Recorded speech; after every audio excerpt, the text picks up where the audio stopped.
Speaker, मैं कुछ पिछले सेशन में नहीं था, यकीनन यहाँ कई बातें हुई होगी तो बहुत सारी चीज़ें जो सियासी होंगी शायद वो मिस हो गई होगी, लेकिन डिपार्टमेंट के हवाले से कुछ नुकात थे जो नोट हुए हैं और मेरे पास मौजूद हैं। जिन कुछ दोस्तों ने एजुकेशन डिपार्टमेंट के हवाले से बात की है उस पर मैं मुख्तसरन बात कर लूँगा। मैं चाहूँगा कि थोड़ी सी ब्रीफ दे दूँ कि इस साल में हमने क्या काम किए हैं या क्या चीज़ें जो रह गई हैं जो हमें आगे बढ़ानी है। सर, सबसे पहले तो लेबर डिपार्टमेंट में मैं समझता हूँ कि एक बहुत बड़ा तारीखी काम किया है और ये एजाज़ है सिंध हुकूमत का कि पाकिस्तान के किसी भी सूबे में मज़दूरों को सोशल सिक्योरिटी जो मिलती है, जो फराहम की जाती है, वो बहुत महदूद है सर। वो सिर्फ इंडस्ट्रियल वर्कर को सोशल सिक्योरिटी का प्रोटेक्शन होता है। पाकिस्तान पीपल्स पार्टी का ये काफ़ी अरसे से वादा भी था। 2008 में जब वफाकी हुकूमत थी उस वक्त कोशिश भी की गई कि सोशल सिक्योरिटी की यूनिवर्सलाइजेशन की जाए और कुछ एफर्ट्स हुए, लेकिन वो काम आगे बढ़ नहीं सका जब वफाक में हमारी हुकूमत ख़त्म हो गई। सर, 18th अमेंडमेंट के बाद जब डेवोल्यूशन हुई और लेबर डिपार्टमेंट भी डिवॉल्व हुआ, हालांकि मुश्किलात हैं। EOBI आज भी फेडरल गवर्नमेंट के पास है, वर्कर वेलफेयर फंड आज भी फेडरल गवर्नमेंट के पास है और उसकी बिना पर हमें इस मजदूर कार्ड को जारी करने में काफ़ी ताख़ीर हुई, लेकिन उन मुश्किलात के बावजूद भी इस पर काफ़ी वर्किंग की गई, बहुत सारे एक्सपर्ट से बातचीत की गई और बिलावल भुट्टो जरदारी साहब की जो ख़ास हिदायत थी उसको सामने रखते हुए फाइनली हमने इस साल लेबर डे के मौके पर जो इंडस्ट्रियल वर्कर्स इस वक्त रजिस्टर्ड हैं सोशल सिक्योरिटी में, उनको उन कार्ड्स का इजरा शुरू कर दिया। और ये तो सर एक पहला कदम था कि इस वक्त जो 6 लाख से ज़ायद वर्कर्स सोशल सिक्योरिटी में रजिस्टर्ड हैं उनको नादरा का बनाया हुआ ये मजदूर कार्ड दिया जाएगा, लेकिन अगले मराहिल में जो वर्कर्स इंडस्ट्रियल वर्कर्स हैं लेकिन रजिस्टर्ड नहीं है और उसके बहुत सारे असबाब हैं, वो रजिस्टर्ड नहीं है, हम उनकी रजिस्ट्रेशन को यकीनी बनाएंगे और ये मुतालबा वर्कर्स का बहुत देरीना था वो पूरा होगा। और उससे जो अगला काम है जो मैं समझता हूं कि बहुत अहम है कि हमने सोशल सिक्योरिटी का जो कानून में एक पाबंदी थी कि सिवाय इंडस्ट्रियल वर्कर के कोई इस एम्बिट में आ नहीं सकता, कैबिनेट ने उस तरमीम की मंजूरी दे दी है और किसी वक्त भी असेंबली के सामने वो तरमीम आएगी जिसमें हमने सोशल सिक्योरिटी के दायरे को वसी कर दिया है इनफॉर्मल सेक्टर में काम करने वाले मजदूरों के लिए भी, सेल्फ एम्प्लॉयड जो वर्कर्स हैं उनके लिए भी, होम बेस्ड वर्कर्स हैं उनके लिए भी, फिशरी के महकमे में काम करने वाले वर्कर हैं उनके लिए भी। मतलब ये कि कोई भी मजदूर जो इस सूबे का रहने वाला हो और वो किसी भी किस्म की मजदूरी करता हो, अपने आप को मजदूर कहता हो, समझता हो, वो सोशल सिक्योरिटी में खुद को रजिस्टर करवाएगा और उस कार्ड को हासिल करेगा। फिर वो तमाम फैसिलिटीज़ जो सोशल सिक्योरिटी किसी भी रजिस्टर्ड वर्कर को देती है उन तमाम वर्कर्स के लिए भी हमें देना वो लाजमी हो जाएंगी। और ये में बहुत बड़ा एक अचीवमेंट है जिसमें हमारा ख़ास फोकस हेल्थ और मजदूर के बच्चों की एजुकेशन के ऊपर है। और हम और बहुत सारी चीज़ें हैं लेकिन हेल्थ और एजुकेशन 100% हम फ्री करेंगे उसके लिए भी और उसकी फैमिली के लिए भी। तो मैं समझता हूं कि ये बहुत बड़ा तारीखी काम है जो सिंध हुकूमत ने किया है, पाकिस्तान पीपल्स पार्टी ने किया है और हमें ये एजाज़ हासिल है कि हम पहले सूबे के तौर पर उसको लेकर आएँ और मुझे उम्मीद है कि बाकी सूबे ज़रूर इसको फॉलो करेंगे और अपने सूबों में रहने वाले मजदूरों के लिए ये सहूलियात फराम करेंगे। सर, फिलहाल सोशल सिक्योरिटी और नादरा के कुछ ऑफिस से ये कार्ड बन रहे हैं। अगले कुछ दिनों में हम या कुछ हफ्तों में नादरा के और सोशल सिक्योरिटी के तमाम ऑफिसेज में काउंटर्स बनाएंगे। उसके बाद जो बड़े इंडस्ट्रियल इदारे हैं जहां पर मजदूरों की तादाद हजारों में है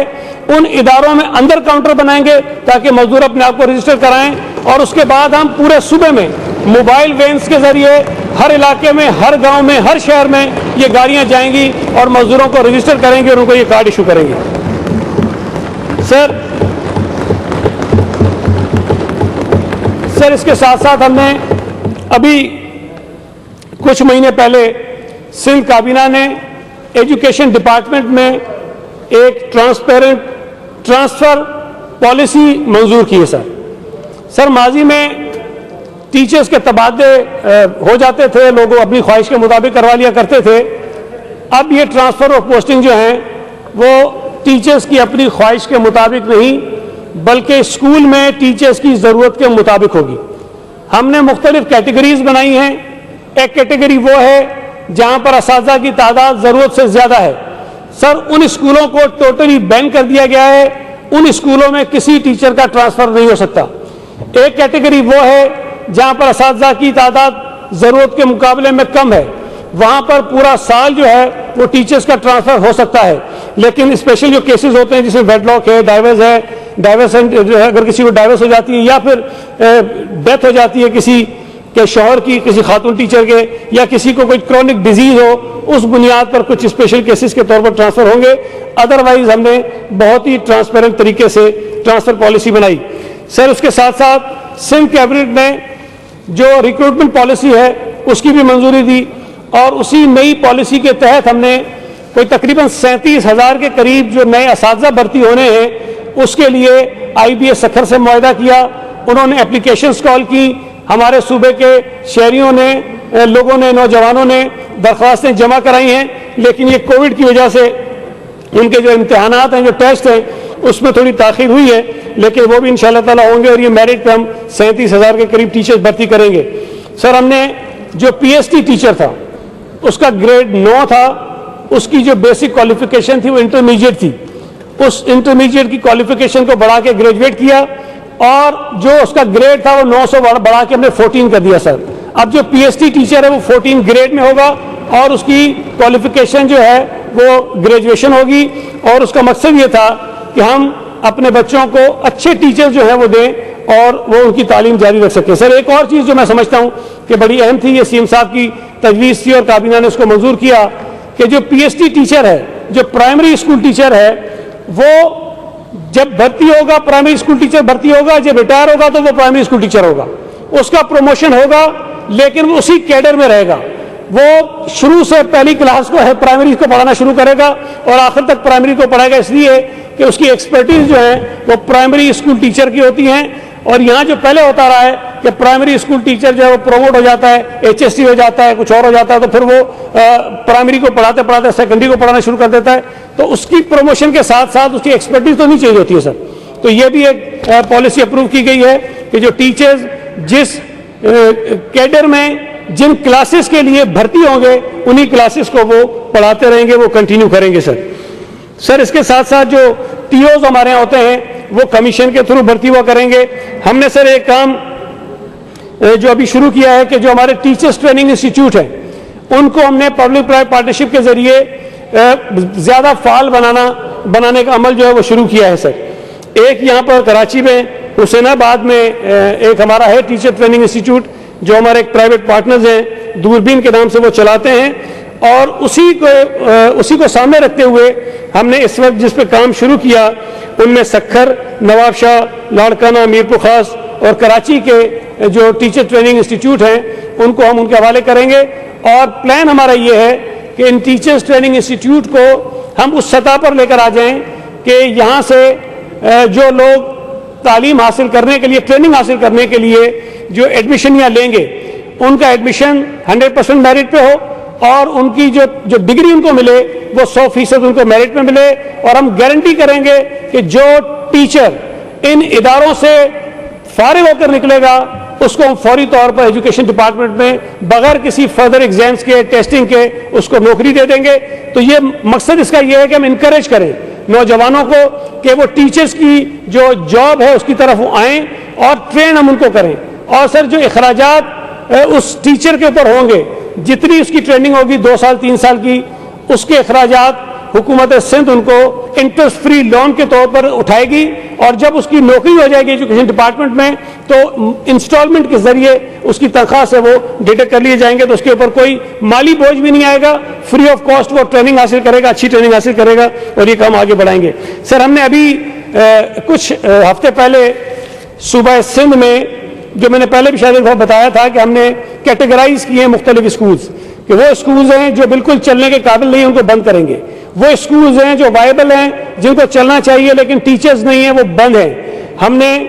2247 स्कूल आइडेंटिफाई किए, जिसमें से 1609 स्कूल हम सर खोल चुके हैं, वहां पर टीचर्स हमने फराम कर दिए हैं, और अगले चंद दिनों में इंशाअल्लाह ताला 638 मजीद स्कूल जो हैं हम रीओपन करेंगे, और वो भी जो नंबर टोटल 2247 है वो मुकम्मल कर लेंगे। और ये मैं समझता हूँ कि बहुत देरीना मसला था, जिसकी वजह से उन स्कूलों में जहाँ पर जो बच्चे पढ़ते हैं, उन इलाकों में, उन देहात, उन गाँव में वो बच्चे मुतासर हो रहे थे, अब उनको तालीम मिलना शुरू हो जाएगी। सर, हमने जो कोविड का इशू आया, जब यहाँ किसी शहजाद ने ये सवाल भी उठाया था, शहजाद कुरैशी ने, हमारे मौजूद मेंबर ने, कि कोविड के लिए ऑनलाइन की सिस्टम हम शुरू करें, तो सर मुझे बताते हुए ये खुशी हो रही है कि इस वक्त माइक्रोसॉफ्ट के साथ जो मुआहिदा है, जिसमें फेडरल गवर्नमेंट ने मुआहिदा किया है सर, लेकिन फेडरल गवर्नमेंट ने सिर्फ वो यूनिवर्सिटीज़ के लिए इस्तेमाल किया है। सूबा सिंध के अलावा किसी सूबे ने माइक्रोसॉफ्ट के जो एक्सपर्टीज थी या जो उनकी जो खिदमात थी उसको इस्तेमाल करके स्कूल्स के बच्चों को ऑनलाइन क्लासेस का सिलसिला शुरू नहीं किया। ये एजाज़ सूबा सिंध को हासिल है, और इसकी जो रिकग्निशन है सर, वो बैन अल-अक़वामी सतह पर भी कई मकामात पर हुई है, और वो रिपोर्ट्स में किसी वक्त इस हाउस से ज़रूर शेयर करूँगा कि 30,787 सेकेंडरी स्कूल टीचर्स को हमने ट्रेन किया है थ्रू माइक्रोसॉफ्ट। सर 2,57,000 स्टूडेंट्स हमने इनरोल किए हैं, और जो इससे डिजिटल लर्निंग से फ़ायदा उठा रहे हैं। हमने सर एक अपनी SELD school education literacy department की एक ऐप जो है, वो एंड्रॉयड जो फ़ोन्स है उसके ज़रिए लोग उसको अपलोड कर सकते हैं, कर भी रहे हैं। उसके थ्रू हमने 2,52,000 जो बच्चे हैं वो उससे फ़ायदा उठा रहे हैं, और हमने 4,000 प्राइमरी स्कूल्स को भी टीचर्स को जो है वो ट्रेन किया, और ताकि वो इससे भी कुछ हासिल कर सके तरबियत और बच्चों को पढ़ा सकें। सर ACF जो है, सिंध एजुकेशन फाउंडेशन, उन्होंने भी माइक्रोसॉफ्ट के साथ एक मुआहिदा किया है, और उन्होंने 20,000 यूज़र्स जो हैं वो अक्रॉस द ऑल डिस्ट्रिक्ट्स उन्होंने अकाउंट्स खोल लिए उनके, और 300 स्कूल्स हैं जिसमें 15,000 के करीब जो हैं वो बच्चे हैं वो इसमें तालीम हासिल कर रहे हैं, जिसमें 4,500 टीचर्स भी उनको ये सहूलत फराम कर रहे हैं। सर, हमने मुख्तलिफ हमारे मज़ीद प्रोजेक्ट्स हैं, मैं उसकी तफसील में भी नहीं जाता, लेकिन जो सवाल यहाँ पूछा गया, और शायद खुर्रम शेख ज़मान साहब ने ये कहा था कि जो एक्सपेंडिचर है वो हमारा कम है, जो उन्होंने बताया वो गलत था सर। इस वक्त जो एग्जैक्ट नंबर्स हैं वो मैं आपसे शेयर कर लेता हूँ। सर, हमारा जो टोटल बजट है, स्कूल साइड्स मिला लें, कॉलेज साइड मिला लें, MADR जो है वो मिला लें, तो ये तकरीबन कोई 21 अरब रुपए के करीब बनता है, जो उन्होंने सही बताया था। सर, हमारे पास जो रिलीजेज हैं जो अब तक हुई हैं वो 12 अरब की रिलीजेज हैं। जो एक्सपेंडिचर हम कर चुके हैं वो 8.2 अरब रुपए है, और कॉलेज साइड पे, स्कूल साइड पे जो रिलीजेस के अगर तनासुब निकालें तो 70% हमने जो है वो खर्चा किया है, और जो MADR है उसमें हमारा 55% का खर्चा है। लेकिन इसकी सर वजूहत बहुत सारी है। जो दोस्त कहते हैं खर्चा नहीं होता, उसकी वजूहत बहुत सारी हैं। बाज़ औक़ात लिटिगेशन हो जाती हैं, अदालतों में केसेस चले जाते हैं, टेंडर्स जो हैं उसमें कुछ इश्यूज आ जाते हैं, फिर वो रीटेंडरिंग के प्रोसेस में चले जाते हैं, इसलिए थोड़े से मसाइल उसमें पैदा हो जाते हैं। सर, हमारी जो टोटल नंबर ऑफ स्कीम्स है वो 269 है स्कूल साइड पे, और इंशाअल्लाह ताला इस साल जून तक जो ये माली साल ख़त्म होगा तो 155 स्कीम्स हम मुकम्मल कर लेंगे, जिसमें 1993 यूनिट्स हैं टोटल स्कूल्स के जो मुकम्मल होंगे, तो ये 155 स्कीम्स हम मुकम्मल कर लेंगे सर। इसमें एलोकेशंस का सर मैं बता चुका हूँ। कॉलेज साइड पे सर हमारी जो स्कीम्स हैं वो 69 है टोटल, और उसमें से 24 स्कीम्स हमारी इस माली साल में मुकम्मल हो जाएंगी, जिसमें 29 कॉलेज हैं जो मुकम्मल कर लेंगे, और 2 जो हैं वो कैडेट कॉलेजेस हैं जिनको मुकम्मल कर लेंगे सर इस साल में। इसके अलावा सर हमारे पास सर जो फर्नीचर का बड़ा इशू है, यहाँ दोस्तों ने जिक्र भी किया कि हमारे यहाँ बहुत सारे स्कूल्स हैं जहाँ फर्नीचर नहीं है। सर, इसमें भी एक अदालत में केस था, और तकरीबन 1.5-2 साल वो केस चलता रहा, और अभी अप्रैल के महीने में वो स्टे ऑर्डर जो है वो ख़त्म हुआ है और हमने वो टेंडर्स कर दिए हैं। लेकिन जाहिर है कि जब आप साल के आखिरी महीने में टेंडर करेंगे और फर्नीचर्स की परचेजिंग हम शुरू करेंगे तो ये पॉसिबल नहीं है कि इस साल में ये मुकम्मल हो सके, लेकिन इस साल में फर्नीचर जो है वो कुछ ना कुछ आना शुरू हो जाएगा और इंशाल्लाह ताला हम कोशिश करेंगे कि अगले माली साल के शुरू के महीनों में जो फर्नीचर का इशू है वो हम रिजॉल्व करें। लेकिन फर्नीचर बहुत ज़्यादा दरकार है, तकरीबन 16 लाख के करीब हमें बेंचेस चाहिए पूरे सूबा सिंध के स्कूलों के लिए और ये बहुत बड़ी तादाद है और इसको कोशिश करेंगे कि फर्दर कोई लिटिगेशन ना हो, कोई मसला पैदा ना हो। हमने सर इसके लिए जो प्रोक्योरमेंट कमेटी बनाई है वो बहुत इंडिपेंडेंट लोगों पर मुश्तमिल है, जिसमें पहले जिसको हेड करते थे निसार सिद्दीकी साहब, अल्लाह ताला उनको जन्नत फिरदौस में जगह दे, उनका कोविड की वजह से इंतकाल हो गया। तो उनके बाद जो IBA के नए हेड आए हैं वो उसको चेयर करते हैं, जनरल मोइनुद्दीन हैदर इसके मेंबर हैं। इसके लिए और कई दोस्त जो साथी उसमें हमने डाले हुए हैं। सर हमने प्रोक्योरमेंट के प्रोसेस में कोशिश की कि हम नैब के एक नुमाइंदे को भी लाकर बिठाएं ताकि वो अपनी आंखों से देखें। हमने रजिस्ट्रार हाईकोर्ट को भी दरखास्त की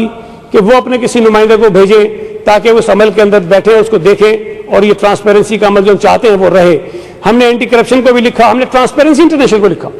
कि तमाम इदारे जो मॉनिटर करते हैं प्रोक्योरमेंट को, उनके अपने लोग इस अमल का हिस्सा बने और इसकी निगरानी करें। होता यह कि सर एक दफ़ा चीज़ हो जाती है, ठीक हुई होती है, उसके बाद कोई अदालत में जाता है, कोई नैब में चला जाता है, कहीं चला जाता है, वो एक काम जो आगे बढ़ा होता है रुक जाता है। हम नहीं चाहते कि किसी भी वजह से काम रुके, तो हमने गुजारिश की लेकिन नैब ने भी इनकार किया और मुझे नहीं पता रजिस्ट्रार साहब का क्या ऑर्डर आया कि वो आना चाहते हैं कि नहीं। अब वो आकर निगरानी करना नहीं चाहते जब काम हो रहा है, जब हो जाएगा फिर एक झूठी सच्ची दरखास्त के ऊपर जो है वो सारा काम खराब कर देंगे और लोगों को खौफजदा करेंगे, हैरेसमेंट करेंगे, जिसकी वजह से मुश्किल होती है। सर हमारे पास जो मुख्तलिफ हमने स्कूल्स बनाए सर, मुख्तलिफ हमारे जो बैनुल अक़वामी इदारे हैं उनके ताउन से बने हैं, जिसमें USAID भी है, उनके ताउन से स्कूल बने, उसमें हमने सर फंक्शनल कर दिए काफ़ी स्कूल और हमने मुख्तलिफ यूमोस के साथ माहदे भी किए, स्कूल वो चला भी रहे हैं। सर सिंध हुकूमत के अपने दो स्कीम्स थी जिसमें हम इंग्लिश मीडियम और कंप्रहेंसिव स्कूल बना रहे थे। 40 स्कूल हमने बनाने हैं, 21 मुकम्मल हो गए और 19 मजीद स्कूल उम्मीद है कि इस माली साल के अंदर मुकम्मल हो जाएंगे और ये स्कूल ACF के थ्रू हमने मुख्तलिफ प्राइवेट पार्टनर्स को देने हैं और हमारी कोशिश है कि हम इसी माली साल के अंदर जो है इनको मुकम्मल कर रहे हैं और ये स्कूल नेक्स्ट एकेडमिक ईयर में जो है वो शुरू हो जाएं और इंशाल्लाह ताला ये बड़े अच्छे स्कूल बनाए हमने और कोशिश होगी कि इन स्कूल्स को चलाएं। और इनके साथ हम ये कह रहे हैं कि जो सराउंडिंग में स्कूल्स हैं उन स्कूल्स को भी आहिस्ता आहिस्ता अपग्रेड करके इनके लेवल पर हम लेकर आएँ। वही चीज़ें कर सकते, बहुत सारी चीज़ें हैं, टाइम मेरा शायद थोड़ा सा कम है, लेकिन एक दो चीज़ें मैं और कह दूँ जो यहाँ दोस्तों ने कही थी वो बड़ा ज़रूरी है कि हमारे दोस्त अभी जब बता रहे थे कि पता नहीं बहुत सारी तब्दीलियाँ आ गई हैं, पाकिस्तान में बहुत तरक्की हो गई है, तो आज ही सर सुबह अखबार में आज ही के अखबार में खबर है जिसमें बड़ी तफसील है कि जो करंट डेफिसिट है वो कहाँ पहुँच गया है। उसमें ये भी लिखा है कि जो डेवलपमेंट है जो करनी है PSDP की, उसमें कितनी कमी हुई है। मुझे नहीं पता जो फिगर ये बता रहे हैं वो ठीक है, जो आज अखबार में छपी वो ठीक है। इस साल मार्च तक जो पैसे खर्च किए फेडरल गवर्नमेंट ने वो 264 बिलियन है और लास्ट ईयर जो हुए थे वो 340 बिलियन हुए थे, 22.5% उसकी कमी है उसके अंदर। पेट्रोलियम लेवी सर पाकिस्तान की तारीख में किसी हुकूमत ने एक साल में 450 अरब रुपए का टारगेट नहीं रखा, इस हुकूमत ने 450 अरब का टारगेट रखा है और इस साल अभी जो 9 महीने का मुकम्मल हुए हैं उसमें 369 अरब रुपए की उन्होंने रिकवरी की है पाकिस्तानियों के जेबों से और पिछले साल 9 अरब जो 9 महीने के जो टारगेट था उसमें 198 बिलियन थे। 198 बिलियन की जगह इस साल 369 बिलियन किए हैं जो 87% ज्यादा है, 87%। और ये पाकिस्तानियों की जेबों से पेट्रोल लेवी के नाम पे निकाला जा रहा है। पाकिस्तान की तारीख में किसी हुकूमत ने इस कदर जालिमाना जो है वो टैक्सेस नहीं लगाए और ये असद उमर साहब कहते थे कि टैक्स इतने और ये इतना हो जाएगा, पेट्रोल सस्ता हो जाएगा, लेकिन नहीं किया। बहरहाल ये भी आज़ाद इस हुकूमत का है कि हर साल नया वजीर खजाना बजट पेश करता है। मुझे उम्मीद है कि अगले साल फिर कोई अगर ये हुकूमत रही तो नया वजीर खजाना होगा। सर हमारे दोस्त ने कहा कि वर्कर वेलफेयर फंड की कोई कलेक्शन नहीं हुई है, मुझे नहीं पता, लेकिन इस साल जो SRB ने कलेक्शन की है वो 5 अरब रुपए अप्रैल तक वो कर चुके हैं। तो 4.8 बिलियन मार्च तक था और ये इंशाल्लाह उम्मीद है, टारगेट तो मीट नहीं करेंगे लेकिन शायद 7 अरब रुपए तक जो है ये कर लें। पाकिस्तान की तारीख में पहली मरतबा सर नेगेटिव ग्रोथ हुई है पाकिस्तान में। जब पाकिस्तान टूटा था, इतने बहरान थे, तभी हालत नहीं थी, इतने बड़े बड़े हालात दुनिया में खराब हुए तभी हालात नहीं थी, लेकिन पीटीआई की हुकूमत जो आ गई वो उन तमाम बहरानों से बड़ा बहरान था और पाकिस्तान में पहली मरतबा जो है वो मनफी ग्रोथ हुई। सर आखिरी बात कह के ख़त्म करूँगा कि कल या परसों शायद कल वज़ीर आज़म साहब ने दुनिया भर में पाकिस्तान के सफ़ीरों से खिताब फरमाया। उससे पहले तो हम सुन रहे थे कि वफाकी हुकूमत ये कहती थी कि हमने बड़ी ज़बरदस्त सफारतकारी के ज़रिए भारत को दुनिया में तनहा कर दिया है, लेकिन कल वज़ीर आज़म ने उन सफ़ीरों को ये कहा कि तुम भारतीय सफारतकारों से सीखो, वो कितना ज़बरदस्त काम कर रहे हैं और तुम बहुत नालायक हो, नाअहल हो, तुमसे कोई काम नहीं होता। तो एक तरफ भारत को अच्छी सफारतकारी से उन्होंने नाकाम बनाया दुनिया में, और दूसरी तरफ पाकिस्तानी सफारतकारों को कह रहे थे कि भारतीय सफारतकारों से सीखोगे काम कैसे करते हैं। तो मैं समझता हूं कि इससे आपको अंदाजा हो जाना चाहिए कि उनकी सोच जो है वो किस तरह जा रही है। कभी कुछ सोचते हैं, कभी कुछ सोचते हैं। जो यू टर्न हम कहते हैं सर, उनका कसूर नहीं है, उनकी सोच का कसूर है जो हर लम्हे बदलती रहती है। सर बहुत बहुत शुक्रिया।